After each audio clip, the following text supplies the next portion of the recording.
சுத்த நாமத்துக்கு மகிமை உண்டாவதாக. இன்றைக்கு கர்த்தர் உங்களுக்கு கொடுக்குற வார்த்தை என்ன தெரியுமா?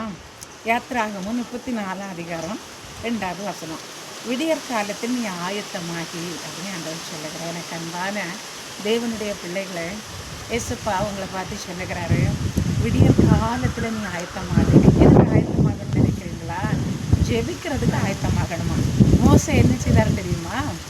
ஜெபிக்கிறதுக்காக, தேவனை தரிசிக்கிறதுக்காக அதிகாலையிலே ஆயத்தமாகி சீனாய் மலைக்கு போனாராம்.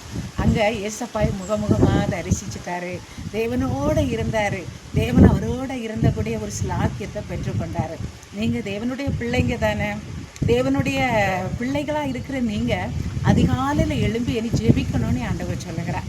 அதிகாலையில் எழும்பி தேவனுடைய சமூகத்தில் போய் ஜெப அறையில் போய் தேவனை துதித்து நீங்கள் அவருடைய வசனங்களை தியானித்து ஆண்டவரேன்னு உங்கள் வேண்டுதலை உங்கள் எல்லாவற்றையும் கர்த்தருக்கு தெரியப்படுத்துங்க.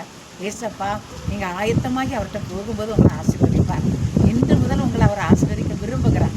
தேவன் உங்களை ஆசீர்வதிப்பாராங்க.